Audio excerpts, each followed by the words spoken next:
Assalamu alaikum dear students, I am Anjum Shafiq, your biology teacher for grade 10, and today I am going to discuss another very important asexual method of reproduction, that is spore formation. So let's move to the board. So dear students, methods of asexual reproduction.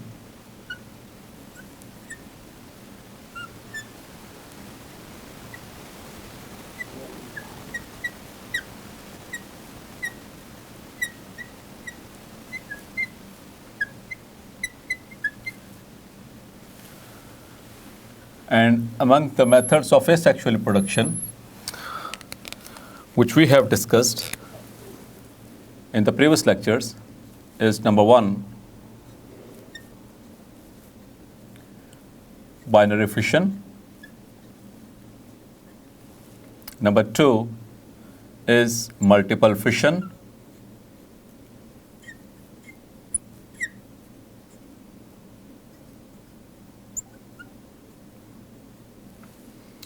Number 3, we have discussed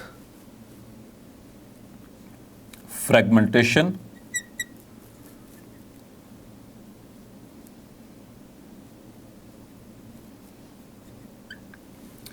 Number 4, we have discussed budding.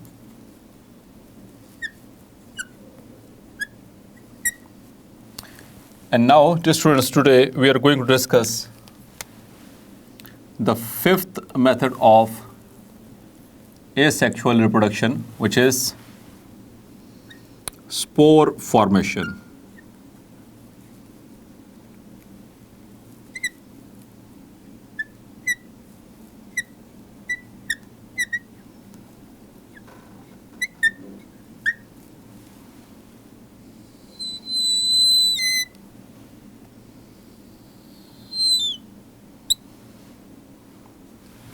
So dear students, spore formation, ज़रा इसके नाम पे हम गौर करें तो इसमें spores बनते हैं।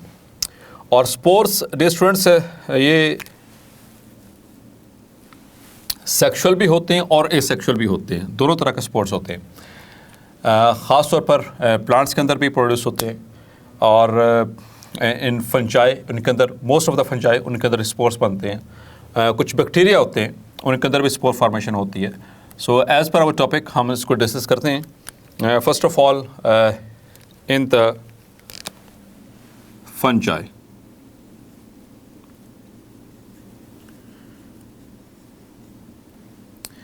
फंजाई के अंदर याद रखिएगा, मोस्ट फंजाई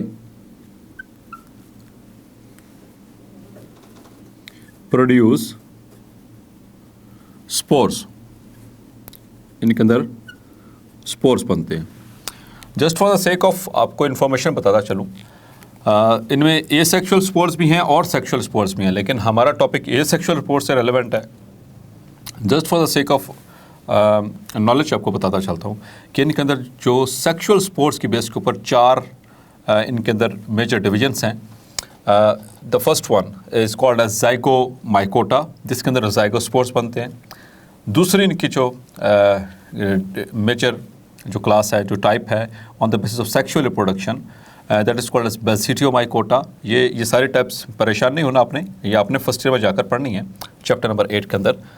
और इसी तरह से उनके अंदर बेसिडियोमाइकोटा के अंदर बेसिडियोस्पोर्स बनते हैं। इसी तरह से फिर एस्कोमाइकोटा, उसके अंदर एस्कोस्पोर्स बनते हैं।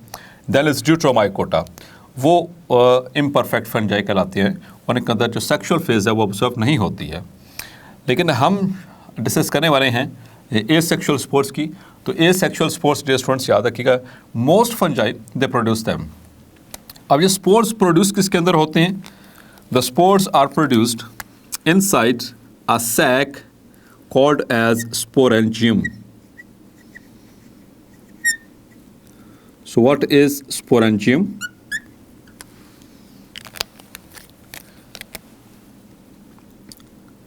A sac which is thick walled,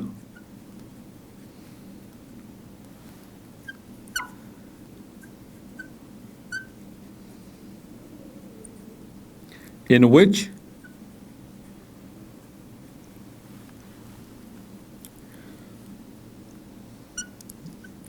a cell which is also called as spore mother cell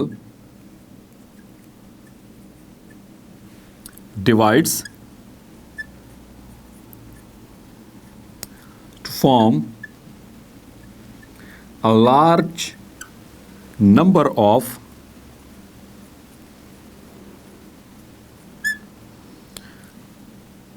spores. अब डिफरेंस जो स्पोर होंगे, these spores are also thick walled, इनके गिर्द भी थिक वॉल होगी, and can tolerate unfavourable conditions,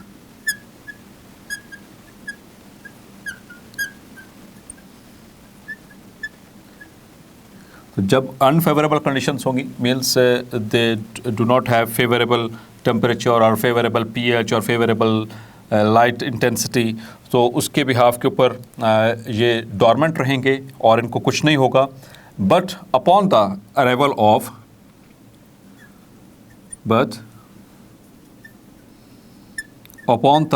of favourable conditions,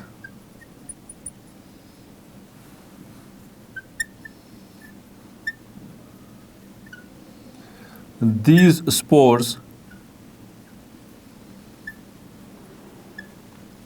germinate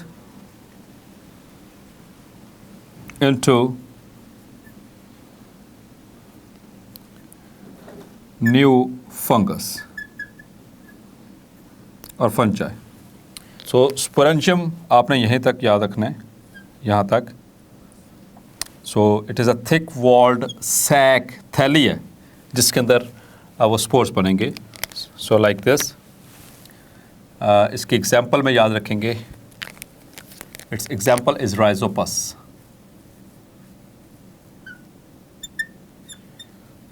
Rhizopus it is also called as black bread mould.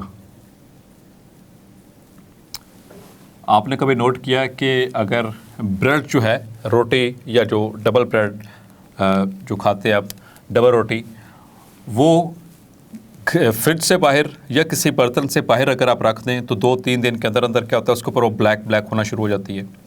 और उसके ऊपर छोटे छोटे से, अगर आप उसको माइक्रोस्कोप के अंदर देखें तो वो छोटे छोटे से ऐसे रेशे से बने होंगे, थाई के इस तरह से. सो वो बेसिकली इनके होते हैं हाइफी. इन फिलामेंट्स को कहते हैं हाइफी. इसी से मिलकर जो वो किसी भी फंगस की बॉडी बनती है. तो राइजोपस या ब्लैक ब्रेड मोल्ड, ये इसकी एग्जांपल है. और ये इसका स्टॉक है, ये अटैच है with to the soil with the help of rhizoids. और इसके ऊपर यहाँ पर है एक सैक, एक थिक वॉल्ड सैक मौजूद है. और इसके अंदर होंगे डिविजन्स, और उन डिविजन्स के नतीजे में बनेंगे बहुत सारे स्पोर्स. और डियर स्टूडेंट्स, उन स्पोर्स के ऊपर भी क्या होगी, सिस्ट होगी.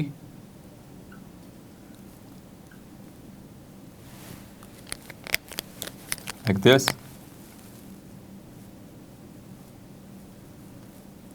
And now they are able to tolerate unfavorable conditions.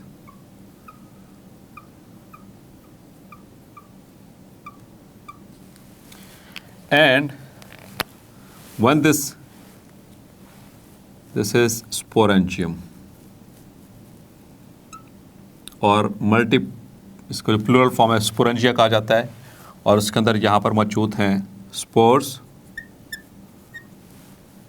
और ये इसके स्टॉक है जिसके साथ जो स्पोरेंजियम अटैच होती है. स्टॉक को स्पोरेंजियोफोर भी कहते हैं. स्पोरेंजियोफोर वो स्टॉक जिसके साथ जो सैक है यानी स्पोरेंजियम अटैच हो, उसे स्पोरेंजियोफोर भी कहते हैं. और फिर जैसे ही कंडीशंस फेवरेबल होंगी this thick-walled sporangium bursts and rupture. So this is sporangium और इसके अंदर मौजूद हैं स्पोर्स और उन स्पोर्स के गिर्द this is cyst and this is actually a spore. This is sporangium which has burst, जिसे बर्स्ट कर चुकी है और इसमें से रिलीज़ हो रहे हैं स्पोर्स और ये आम तौर पर बहुत लाइट वेट होते हैं और numerous, very numerous, large number के अंदर ये प्रोड्यूस होते हैं. बुक में हमारे इस तरह से वो इसको दिखाया गया है.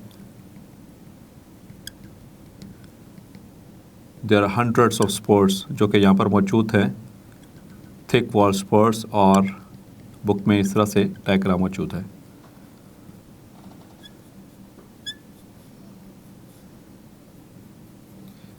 So these are all spores यहाँ पर, और उन्हें कोई मैंने यहाँ पर बड़ा सा करके for the sake of convenience. अब जो स्पोर्स जहाँ पर भी गिरेंगे, लेट सपोज, और अगर कंडीशंस हुई फेवरेबल तो इनमें से दोबारा से नई फंगस जो है वो बनना शुरू हो जाएगी. Clear? So this is upon germination, ये जर्मिनेशन हो जाएगी इसकी.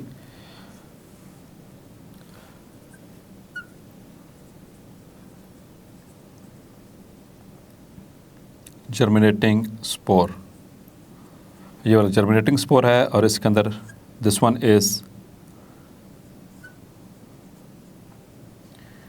जर्मिनेटिंग फंगस, न्यू फंगस और यंग फंगस. क्लियर?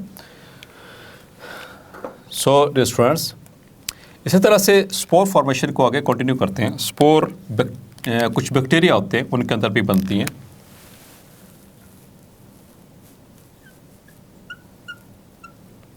उन्हें कहते हैं spore forming bacteria.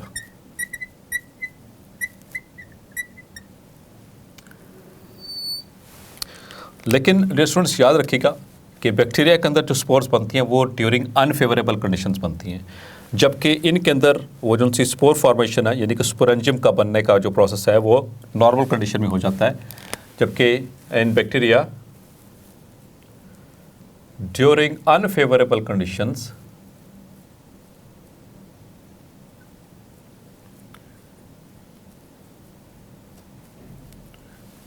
some bacteria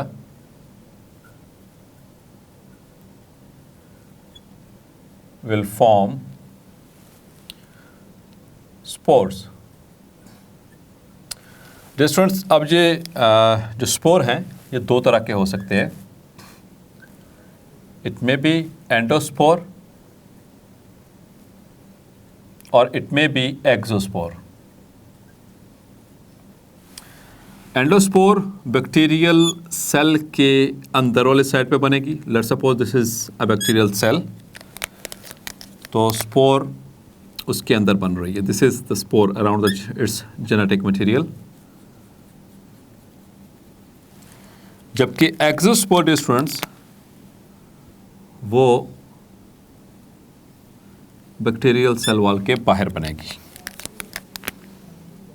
like this. So this is exospore. Clear? और डियर स्टूडेंट्स, हमारी बुक में एंडोस्पोर के हवाले से जिक्र है. So endospore, it is a type of spore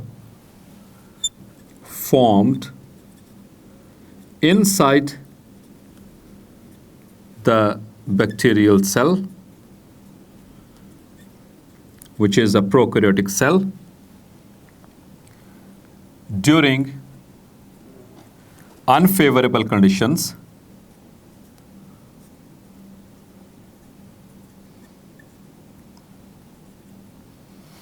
or upon the arrival of favorable conditions,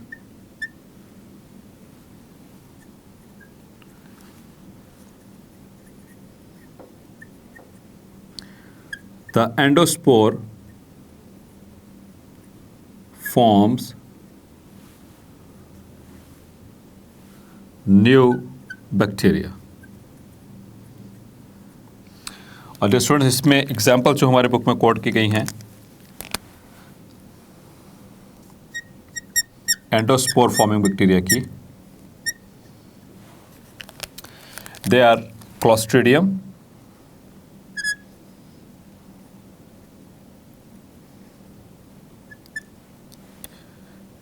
and salmonella.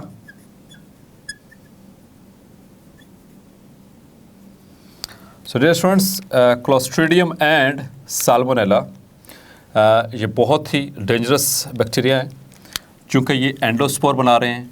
Endospore यहाँ पर बन चुकी है। अब इससे क्या होगा कि upon the arrival of favourable conditions, ये पेरेंट सेल बर्स्ट करेगा, रप्चर होगा, और इसके अंदर मौजूद जो एंडोस्पोर है वो रिलीज होगी,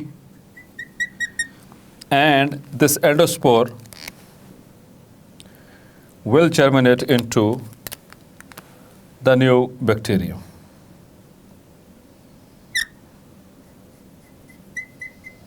This is bacterium.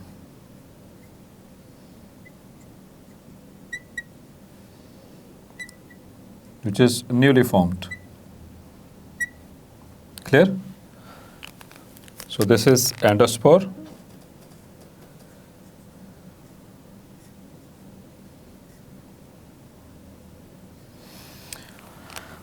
Dear students, clostridium के हवाले से थोड़ा सा इन्फॉर्मेशन देता चलूँ।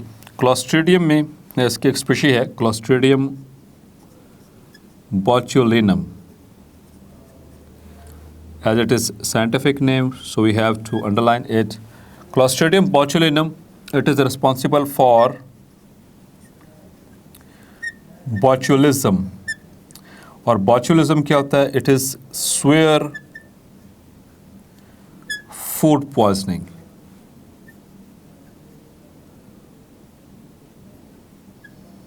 आपने नाम तो सुना होगा फूड पॉइजनिंग का, कि जब भी हम बाहर से कुछ कंटामिनेटेड फूड खाते हैं तो उसमें ये मौजूद होता है बैक्टीरिया। डियर स्टूडेंट्स, ये किस तरह से हमें इन्फेक्ट करता है? क्योंकि ये एंडोस्पोर फॉर्मिंग बैक्टीरिया है। Endospore forming bacteria dear students ये टेम्परेचर को टॉलरेट कर जाता है। जो स्पोर फॉर्मिंग बैक्टीरिया होते हैं दे कैन टॉलरेट, इन्फॉर्मेशन याद रखिएगा, they can tolerate pH, they can tolerate temperature extremes,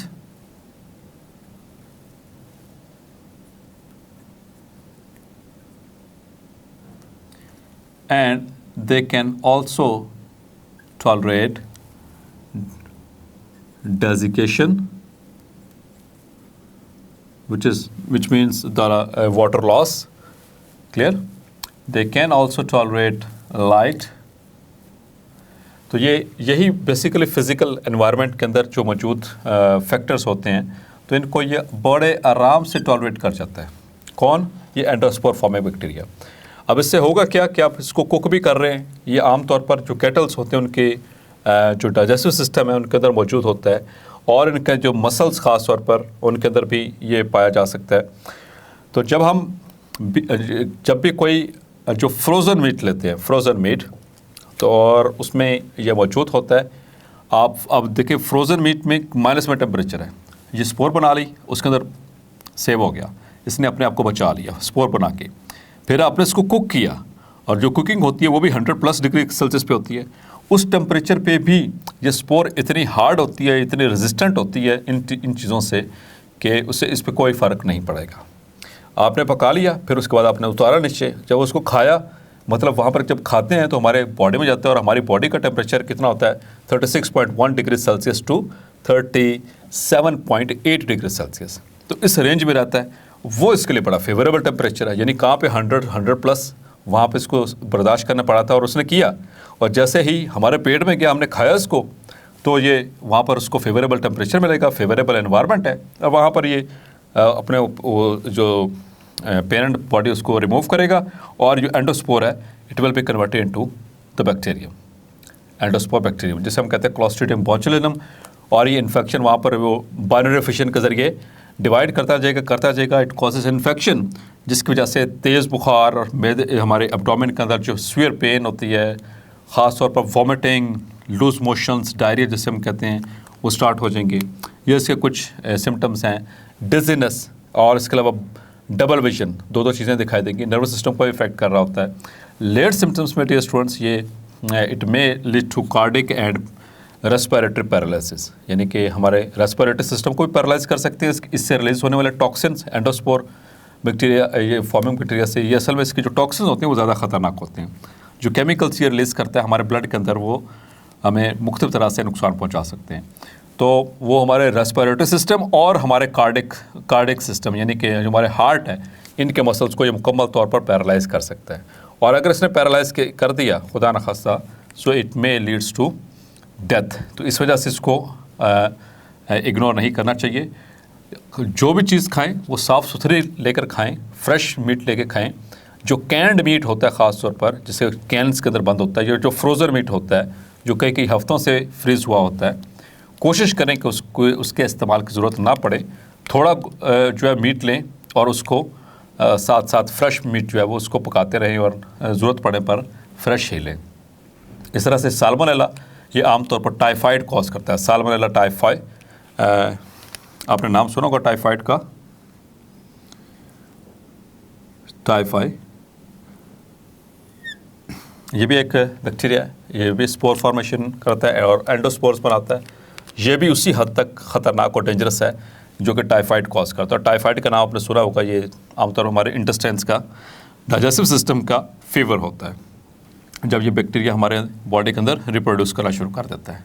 so dear students, this is the methods of spore formation, various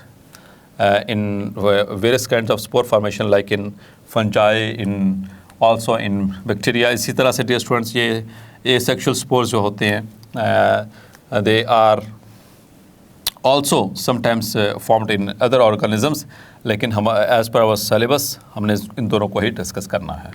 so dear students, आपने देखा कि स्पोर फॉर्मिंग बैक्टीरिया इंतहाई ख़तरनाक हो सकते हैं और ख़ास तौर पर जो एंडोस्पोर फॉर्मिंग बैक्टीरिया हैं, जितना मर्ज़ी इसको कुक कर लें ये नहीं मरता, बिकॉज इसके अंदर जो एंडोस्पोर बनता है, जो स्पोर बनती है इसकी बॉडी के अंदर, सो वो हीट रेजिस्टेंट भी है, डेजिकेशन रेजिस्टेंट भी है, वो पीएच रेजिस्टेंट भी है, मुख्तलिफ तरह की एनवायरमेंटल स्ट्रेस कंडीशंस को वो टॉलरेट कर सकती है।